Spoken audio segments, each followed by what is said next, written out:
안녕하세요. 청성고 1학년 학생 여러분. 수학학습지 모의고사 5번 문제 풀이 시간입니다. 자, 문제 5번 정답은 아래와 같으니 한번 확인을 해보시고 이번 시간에는 문제 4번, 문제 5번, 문제 6번 풀이를 하도록 하겠습니다.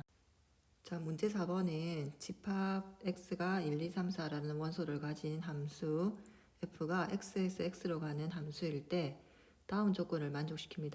자, fa가 b보다 크거나 같으면 fa는 fb보다 크거나 같다. 그리고 f1이 3일 때 f2와 f4의 최소값을 구하라. 이렇게 나와 있다. 그죠? 자, 일단 그러면 f1의 값이 주어져 있으니까 if 1, 그 다음에 3이라는 값이 주어져 있으니까 이거를 적당하게 활용을 하면 자, 일단 f3이라는 것을 보면 우리가 x에서 x로 가는 함수이기 때문에 x의 원소가 1, 2, 3, 4죠. 그럼 함수값은 1, 2, 3, 4 중에 하나겠죠. 그럼 일단 최소한 1은 돼야 되겠죠. 그죠?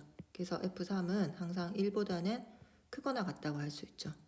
그러면 이제 여기 나와 있는 요 FA가 B보다 크거나 같으면 FA는 FB보다 크거나 같다고 했으니까 F3이라는 것은 뭐보다 크거나 같다?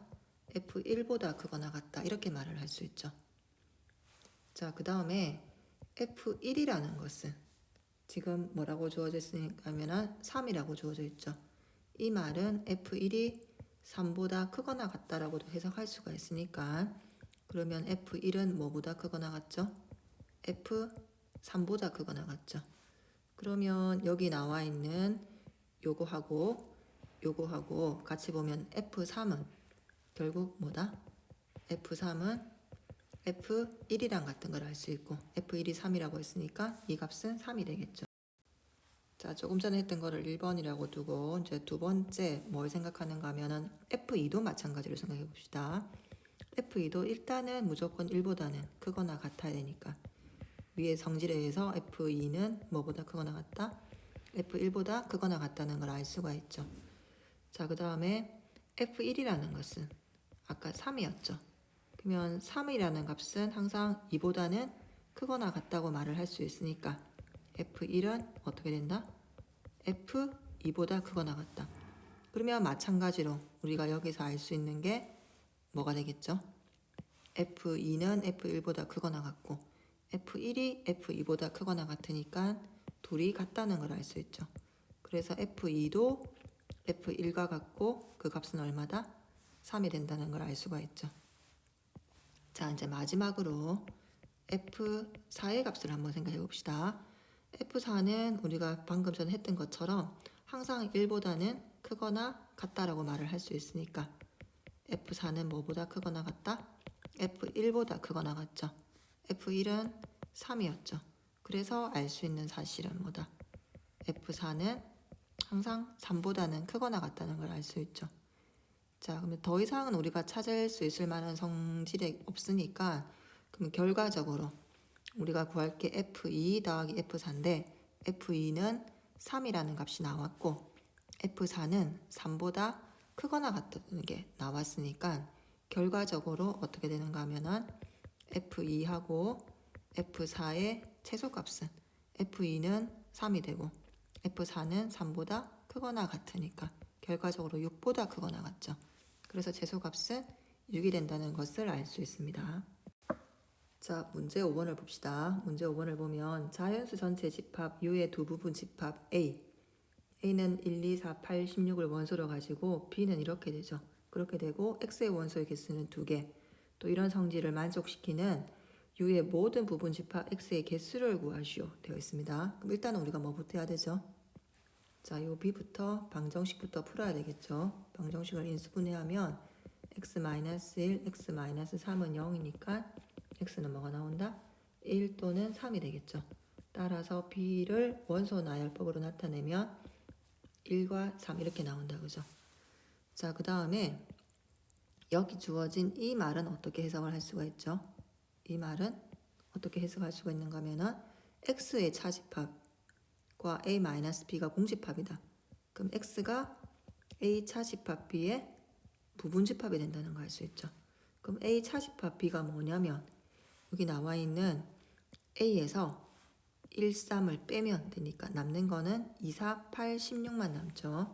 그래서 2, 4, 8, 16 이렇게 나오게 되겠죠. 자, 그러면 이제 우리가 생각해야 되는 게 x라는 것은 2, 4, 8, 16의 부분집합이고 그 다음에 x의 원소의 개수는 몇 개다? 2개다.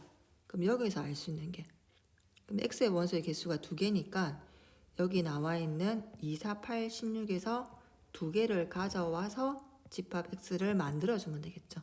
그럼 우리가 구할 수 있는 집합 x의 개수는 여기 원소 4개에서 2개만 뽑아오면 되겠죠. 그죠? 그래서 2개만 가져오면 되니까 결국 뭐다? 원소 4개에서 2개를 그냥 가져온다. 조합이죠. 이렇게 되겠죠. 그죠? 그러면 얘는 4 곱하기 3 나누기 2가 되니까 약분하면 6이 나와서 전체 x의 원소의 개수는 모두 6개가 된다는 걸 알 수 있다. 그죠? 자, 다음 문제 6번은 문제가 좀 긴데 한번 봅시다. 1, 2, 3, 6, 18 이게 하나씩 적혀진 5장의 카드가 있는데 다음은 이 5장의 카드를 일렬로 나열할 때 이웃한 두 카드에 적혀있는 수의 곱이 모두 6의 배수가 되도록 나열하는 경우의 수를 구하는 과정이다. 자, 그러면 이게 예를 들어서 그 이웃한 카드에 적혀있는 수의 곱이 모두 6의 배수가 되려면 어떻게 배열을 해주면 될까요? 예를 하나 들어볼까요? 예를 들어서 2, 3 이렇게 배열하면 6이 되겠죠. 그죠? 그 다음에 또 6이 나오면 될 거고 그 다음에 가운데 1이 들어가고 18이 들어간다.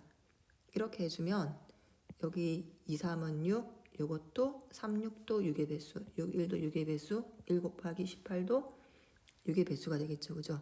이런 식으로 나열을 하는데 이제 이 보기에서는 어떻게 문제를 풀었는가 하면은 이웃한 카드에 적힌 수의 곱이 6의 배수가 되지 않는 경우 6의 배수가 되지 않는 경우를 생각했죠. 그죠? 6의 배수가 되지 않는 경우는 1, 2가 적힌 두 카드가 서로 이웃하는 경우하고 그 다음에 1, 3이 적힌 두 카드가 서로 이웃하면 왜냐하면 나머지 6하고 18은 6의 배수가 되니까 이거를 제외하고 1, 2와 1, 3을 가지고 이웃하게 만들면 6의 배수가 되지 않겠죠. 그러면 전체 경우의 수에서 6의 배수가 되지 않는 경우를 제외하면 되니까 생각을 이렇게 해주면 되겠다. 그죠? 자, 그래서 일단 첫 번째로는 자 1, 2가 적힌 두 카드가 서로 이웃하는 경우 자 그러면 서로 이웃할 때는 항상 하나로 생각을 한다 그랬죠. 그죠? 그래서 하나로 생각을 해가지고 1하고 2를 하나의 묶음으로 생각하고 나머지 3, 6, 18 이렇게 나열을 한다고 생각하면 이렇게 나열하는 경우는 총 몇 가지가 나오는가 하면은 하나, 둘, 셋, 4개를 나열하는 경우니까 4팩토리얼 이렇게 나오고 1과 2를 자리를 바꾸는 경우가 생기겠죠. 이게 2팩토리얼. 그럼 4팩토리얼은 24 곱하기 2는 48 이렇게 나오죠. 그죠? 자, 그래서 가에 들어갈 수는 얼마가 되는 걸 알 수 있는 가 하면은 가에는 48이 들어간다는 걸 알 수가 있죠. 자, 두 번째 1, 3이 적힌 두 카드가 서로 이웃하는 경우 자, 서로 이웃하는 경우는 마찬가지죠. 1번과 마찬가지이기 때문에 몇 가지가 나온다? 마찬가지로 48가지가 나오겠죠. 자, 세 번째로는 어떻게 되죠? 1과 2가 동시에 일어나는 경우 동시에 일어나는 경우는 지금 1, 2, 3이 1하고 2도 이웃해야 되고 1하고 3도 이웃해야 되니까 1, 2, 3을 한 묶음으로 생각하되 가운데 1이 와야 가운데 1이 나와야 이렇게 되는 거죠. 가운데 1이 있고 여기에 2나 3이나 들어와야 1, 2, 1, 3이 동시에 되고 또 이거를 한 묶음으로 생각하고 나머지 6, 18 이렇게 나열하면 되겠죠. 그럼 이렇게 나열하는 경우는 일단 하나, 둘, 세 개를 나열하니까 3팩토리얼 곱하기 여기서 2와 3이 자리를 바꿀 수 있죠. 2팩토리얼 그럼 6 곱하기 2니까 총 12가 나오죠. 그래서 여기 나에 들어갈 수는 12가 되겠죠. 자, 그 다음에 우리가 생각할 총 경우의 수는 전체 5장의 카드를 나열하는 경우니까 전체 5팩토리얼 120에서 이 위에 있는 것들을 가지고 생각을 해주면 되겠죠. 자, 그래서 어떻게 되는가 하면 다에 들어갈 거는 전체 120에서 그죠? 120에서 뭐를 빼주면 되죠? 자, 1, 2가 나열되는 경우, 그 다음에 1, 3이 나열되는 경우에서 중복되는 경우 12가지를 빼주면 120에서 84를 빼면 되니까 총 36가지가 나오게 되죠. 자, 그래서 PQR의 값은 얼마냐면은 48, P, Q는 12, 그 다음에 R은 36이 되겠죠. 다 더해주면 얼마가 나온다? 96이 나와서 답은 1번이 됩니다.